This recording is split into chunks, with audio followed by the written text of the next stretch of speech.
Did you learn about money in school?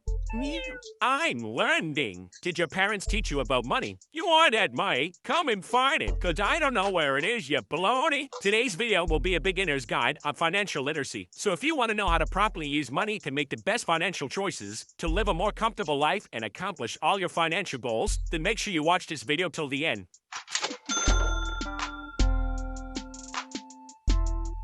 November is Financial Literacy Month, and this November is the 10-year anniversary here in Canada. This year, it's never been more important to educate yourself on financial literacy. A lot of Canadians are struggling financially because of the effects of the pandemic. Financial Literacy Month helps Canadians better understand their finances and help them make better financial choices. With that being said, let's get into the video. What is financial literacy? Financial literacy is the ability to make smart financial decisions that help you achieve the lifestyle you want. This mainly includes earning income, budgeting, paying off debt, saving, investing, protecting yourself financially, and overall managing your finances. Why is financial literacy so important? The more financially literate you are, the better decisions you will make with your finances. So the more money you'll have and the more effective you'll be with your money. You could have the best paying job in the world and still be broke. Just because you make more money doesn't make you better at managing it. You could also have a low paying job but still build wealth because you have good money management skills. Without financial literacy, money gets wasted. So that means working more, wasting more time, and building less wealth. Don't you want to afford the better things in life without getting yourself into debt, traveling, buying a home,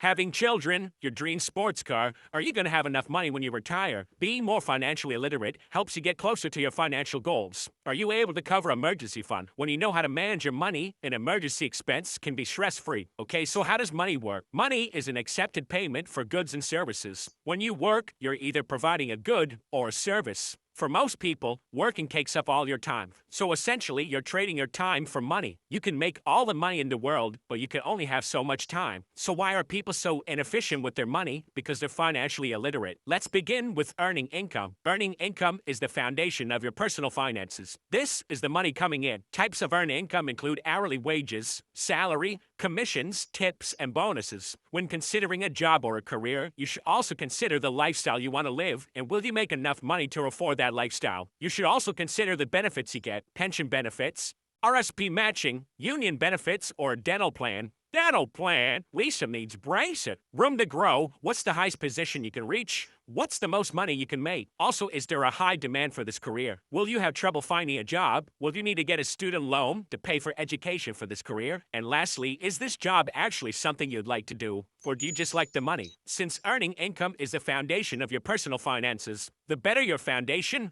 the easier the rest of your personal finances will be. But don't just limit yourself to one source of income. If you really want to increase the money coming in, then consider other streams. There are 7 different types of income streams you should know. Earned income. This is what we just talked about, usually your 9-to-5 job. This type of income is the most common and usually a primary source of income. But earned income is limited to the skills you have and the amount of time you can work a day. Then there's profit income. This is when you sell a good or a service for more than what it costs you to produce. This is your business owner or entrepreneur. This kind of income is scalable and your earning potential is unlimited. But with this reward, there's much more risk. If you don't want to take that risk, then take a look at interest income. This is when you get paid to lend out your money. For example, a high-interest savings account, bonds, or GICs. Now, usually you need a lot of money to make a significant amount of interest income, but the pros are that it's risk-free and it's very passive. Another passive way to earn income is through dividend income. Dividend income is income received for being a shareholder of a company. All you need to do is buy shares of a company that pays a dividend, and you'll receive a dividend payout, usually quarterly. The next type of income is rental income. This is when you have an asset and let someone rent it for money. This could be anything from a house to your car to equipment. Another type of income is capital gains. This is when you buy an asset and sell it for more than what you bought it for. 2 examples would be stocks or a house. This is why investing in the stock market and in real estate is so popular. And lastly, royalty income. This is the income received from allowing someone to use your property. Types of royalty income include music, books, pictures, patents, and even the use of a franchise. This type of income source requires the work up front, but usually once it's produced, it can become passive. The more of these 7 income streams you have, the more money you'll make. If you happen to lose your job, you wouldn't be screwed because you have other sources of income. These 7 income sources are either active income or passive income. Active income requires you to actively perform a service to get paid, while passive income can make you money while you sleep. There's only so much time in a day. If you really want to grow your income, you'll need income sources that pay more and require less time. Many of these income sources can be considered investing. Investing in a business that can pay you profit income, investing in real estate that can pay you rental income or capital gains, and investing in a stock market that can pay you dividend income and also capital gains. So one essential part of financial literacy is investing. One of the easiest barriers to entry in investing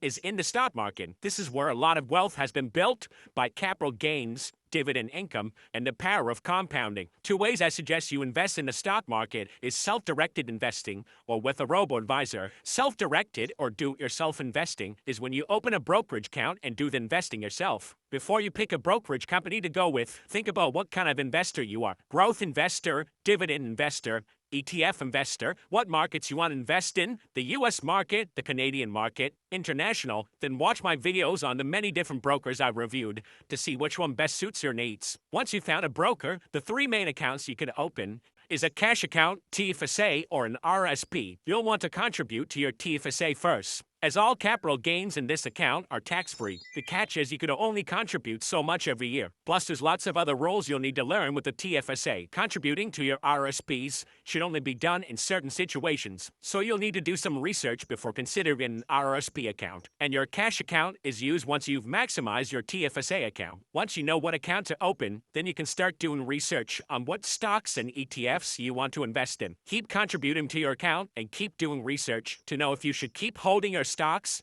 sell, or buy more. But if this is too much work and you just don't have time, you can invest with a robo-advisor. With a robo-advisor, all you need to do is answer a few questions, like risk tolerance and goals with your money. Then the robo-advisor will pick a portfolio for you based on your answers. Add money to your account and set up automatic contributions, and that's it. The robo-advisor will handle everything for you, including investing your funds, rebalancing your portfolio, and reinvesting your dividends, all for a small fee. Once you reach your goal, withdraw your money and set a new goal. Maybe your goal is to get into real estate investing. This type of investing requires a lot more money, usually at least 20% of the purchase price. In real estate, you can grow your money in a few different ways. You can rent out your property for more than the mortgage and profit the difference, and while doing this, building equity in your home and the value of your home increasing. Or you can purchase a property and do renovations and sell for a higher price. Sounds easy enough? But there's a lot to learn about this type of investing, and you'll need a team of experts to help you achieve it, like property managers, building contractors, realtors, lawyers, and a mortgage broker. If you don't have the funds or the time to invest in real estate, but you want to invest in real estate, you could always invest in REITs, aka Real Estate Investment Trusts. REITs are companies that invest in real estate and can be purchased like a stock in the major stock exchanges. And lastly, you can invest in a personal or private business. There's a few ways to do this. Privately invest in someone else's business, buy an existing business, or start a new